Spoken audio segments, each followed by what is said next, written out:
ఇంకా చాలేరా, నన్ను అప్పుడే ముసలాన్ని చేయి మాకు. ఇంకో గట్ట డాన్స్ చేయగలను తెలుసా, కాళ్ళు నొప్పులు ఆయాసం లేకుండా. తెలుసులే. తలవాసు నాన్న. అయినా ఎప్పుడు ఊరి గురించి కాదు నాన్న, కాస్త నీ ఆరోగ్యం గురించి కూడా పట్టించుకోవాలి. నందు, నీకు నా మీద కోపం రాదట్రా? నీ మీద కోపం ఎందుకు నాన్న? నీకు రావాల్సిన ఆస్తి అంతా నేను అమ్ముకుంటూ పోతుంటే నీకన్నా ఆస్తి ఎక్కువ. నాకు తెలుసా నువ్వు నన్ను అర్థం చేసుకుంటావని.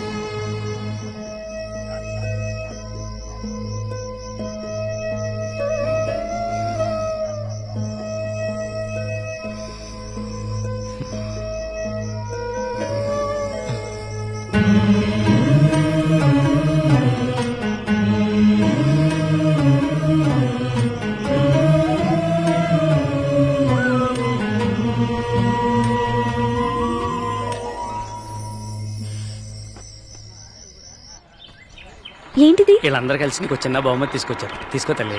ఇవ్వమ్మా. నందు ఎంత బాగుంది చూడు. బాగుంది.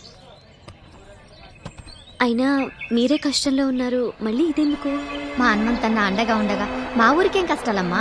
మా చేనేతల కష్టాలు ఆ నేతలు చూసుకోకపోయినా మా హనుమంతున్నాడుగా, మాకేం భయమమ్మా. మీ అందరినీ, మీ ప్రేమని ఎప్పటికీ మర్చిపోలేను. మా ఊరు వస్తే ఏదో ఒకటి ఇచ్చి పంపించడం మా ఆచారం. ఎరా, నేను ఇక్కడి నుంచి చాలా తీసుకెళ్తున్నాను అంకుల్. అవి పంచుకుంటే తరిగేవి కావు, పెరిగేవి. వెళుస్తాను అంకుల్. వెళుస్తానమ్మా. మంచిదమ్మా, వెళ్ళిరా. బాయ్. తలకాయ బయట పెట్టుకో, చేతులు లోపల పెట్టుకో. వెళ్ళిన తర్వాత ఒక పోలు తగలడు. చెప్తున్నావు తిడుతున్నావు. సంతోషంగా మాపరా. అదరా, ఆయనతో కొట్టించుకున్నదా నీకు సమ్మగా ఉన్నారు. Bye uncle. జాగ్రత్త నాన్న.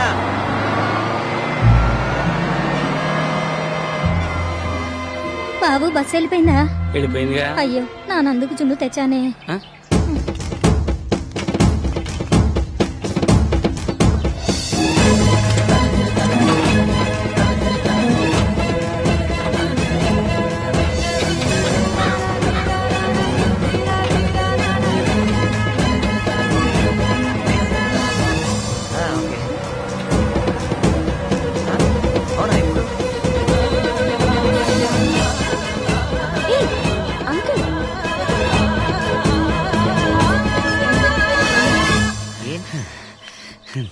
నీకోసం జున్నట్టుకొచ్చాను రా. ఏం నాన్న ఇది? జున్ను కోసం ఎంత దూరం సైకిల్ తొక్కుంటూ రావాలా? లేదురా, నువ్వు దూరం అయిపోతావంటే ఏదో మనసులో చేసుకెళ్ళినట్టు అయిపోతాను. అందుకనే నన్ను ఒకసారి కళ్ళలో చూసిపోతానని. అయితే ఓ పని చేయి, నువ్వు కూడా నాతో వచ్చేయి. వాళ్ళే పడరా, ఊరు వదిలేసే. హనుమంతరావు గారు ఊరు వదిలిపెట్టి వస్తారా? వెళ్ళండి రా. కండక్టర్ బస్ ఆపినందుకు ఏమనుకోకే. వెళ్ళండి రా. జాగ్రత్త. వెళ్ళండి.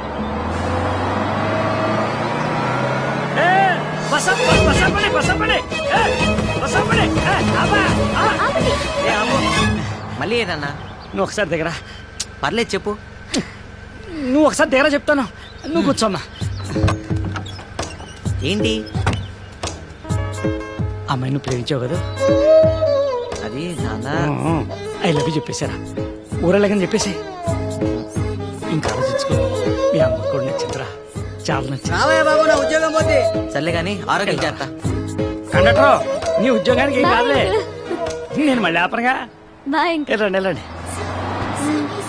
ఏం చెప్పారు అంకుల్? చెప్తా.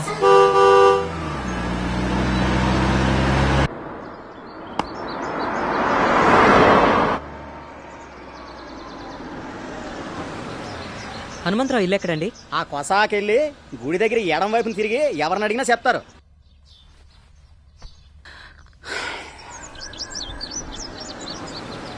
నా కొడుకు చాలా అదృష్టవంతుడు అన్న. మంచి పిల్ల భార్య రాబోతుంది. మీ ఇంటికి ఎవరో పెద్ద కారులో వచ్చారు. హనుమంతు, గుర్తుపట్టావా? నేను శ్రీధర్ని. అరుణ నీ చేతుల్లో పెట్టిపోయిన బిడ్డ. అదే నా కొడుకు. ఎక్కడ?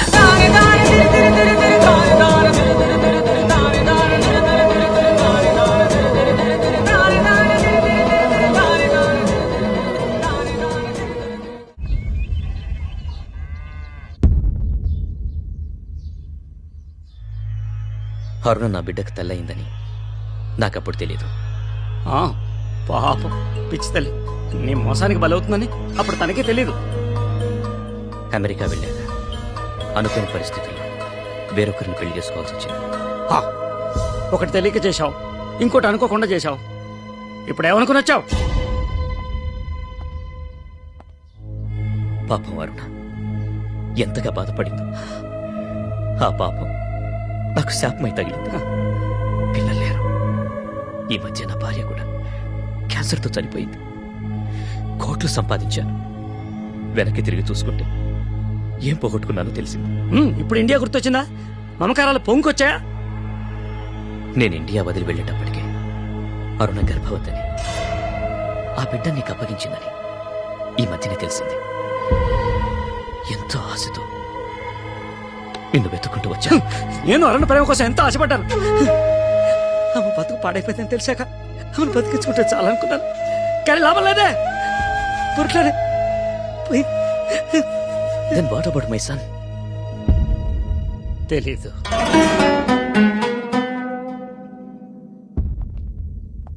హనుమంతు వాడిప్పుడు బిలియనే. ఎక్కడున్నాడో తెలిస్తే చెప్పు. వాడికి వాళ్ళ అమ్మకి నేను చేసిన అన్యాయానికి ప్రాయశ్చిత్తం చేసుకోవాలి. తెలియదా నాకు? ప్లీజ్ హనుమంతు.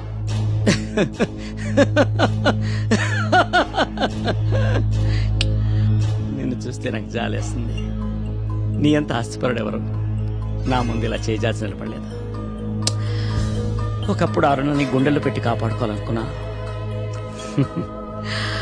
ఇప్పుడు గోడ మీద పెట్టి పూజించుకుంటున్నాను.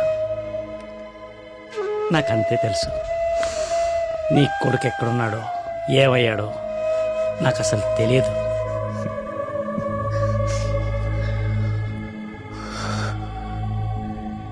నేను డబ్బు సంపాదించానే కానీ భాగ్యవంతుణ్ణి కాలేదు.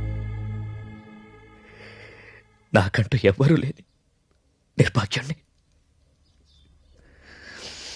వస్తాను.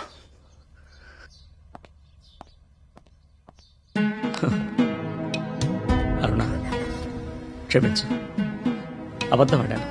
అంటే నా కొడుకు అదే నన్ను అందు నాకు దూరం అయిపోతాడని భయంతో వాడి కన్న తండ్రితో అబద్ధం ఆడాను. తప్పే కదా? తప్పే. వాడు కోట్ల డబ్బుకు అధిపతి అవుతుంటే అటుపట్టడం తప్పు, నేరం. నిజమే. నువ్వు చెప్పేదాకా నాకు తెలియలేదు. చూడు అరుణ, నీ కొడుకు కోటీశ్వరుడు, చాలా గొప్పవాడు. ఇప్పుడే వాడి కన్న తండ్రి దగ్గర నిజం చెప్పేస్తాను. సారీ, నిజం చెప్పేస్తున్నాను.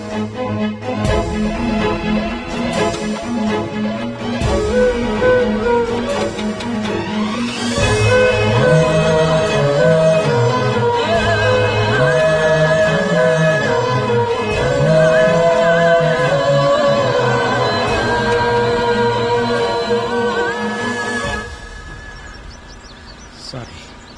పక్షికింత ధాన్యం, పశువులకింత గ్రాసం, మనిషికింత సాయం. ఇవే కదా నిజమైన పూజలు.